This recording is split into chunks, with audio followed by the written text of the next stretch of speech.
حضرت عبداللہ ابن عمر کا بیٹا بیمار ہو گیا. بڑے پیارے ہوتے ہیں نا بیٹے. آپ بڑے پریشان تھے, شدید پریشان.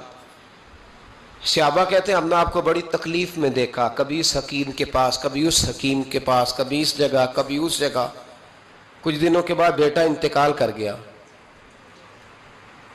لیکن کہتے ہیں جب ہم تعزیت کے لیے گئے تو ہم نے ان کے چہرے پر بہت ساری سکون کو, بہت ساری راحت کو دیکھا.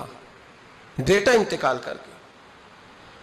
جب وہ بیمار تھا تو پریشان تھے, اب جب انتقال کر گیا تو سکون میں.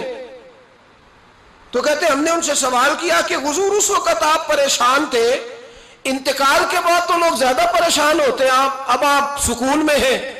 تو آپ فرمانے لگے جب تک میری ڈیوٹی تھی میں پریشان تھا, خدمت کر رہا تھا, نوکری کر رہا تھا. اب میں اسے اس کے پاس چھوڑ آیا ہوں جو مجھ سے بہت زیادہ اس کا خیال رکھنے والا ہے, جو مجھ سے کئی ہزار گنا بڑھ کے اس پر توجہ کرنے والا ہے. اور میں اپنے رب کے فیصلے پر بڑا راضی ہوں. اس نے جو بہتر سمجھا اس نے میرے حق میں وہ فیصلہ. حضرت ابن وقاص رضی اللہ تعالیٰ عنہ بڑے مستجاب الدعوات بزرگ تھے, مستجاب الدعوات. حضرت عبداللہ بن صائب رضی اللہ تعالیٰ عنہ فرماتے ہیں میں حج کرنے گیا, میں نے دیکھا کہ جتنا رش حجر اسود کے پاس ہے اتنا ہی حضرت ابن وقاص کے پاس بھی ہے. عبداللہ بن صائب کہتے ہیں میں بھی ان کے پاس جا کے بیٹھ گیا تو میں نے دیکھا کہ وہ نابینا ہے, آنکھوں سے نظر نہیں آتا. لوگ ان کے پاس دعائیں کرانے آ رہے ہیں اور فرماتے میں نے عجیب حال دیکھا, بیمار ترین شخص ان کے سامنے آ کے بیٹھا, حضور میرے لیے دعا کر دیں.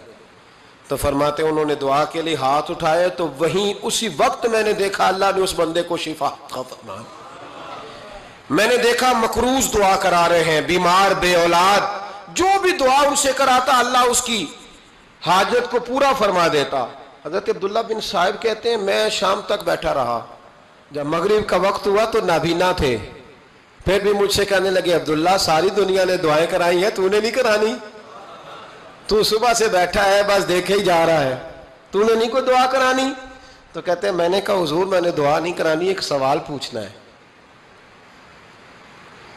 تو فرمانے لگے پوچھو. تو میں نے کہا حضور سارا زمانہ جو دعا کراتا ہے اور اللہ آپ کی قبول کرتا ہے, تو ایک دعا آپ اپنے لیے بھی کر لیں, اللہ آپ کو آنکھیں عطا فرما دے. مالک جو قبول کر رہا ہے تو ایک کر لیں اپنے لیے بھی. جب میں نے یہ کہا تو بن وقاص رو پڑے, اتنا روئے کہ ان کی ہچکی بند گئی. کہنے لگے نا, جب تک رب نے چاہا اس نے مجھے آنکھیں دی, اور اب اس نے بہتر سمجھا کہ میری آنکھیں نہ رہیں, تو اس نے جو بہتر سمجھا میرے لیے کر دیا. میرا مالک میرے حال سے آگاہ ہے, اس نے مجھے اس حال میں رکھا ہے تو میں بھی اس حال پہ بڑا ہی راضی ہوں.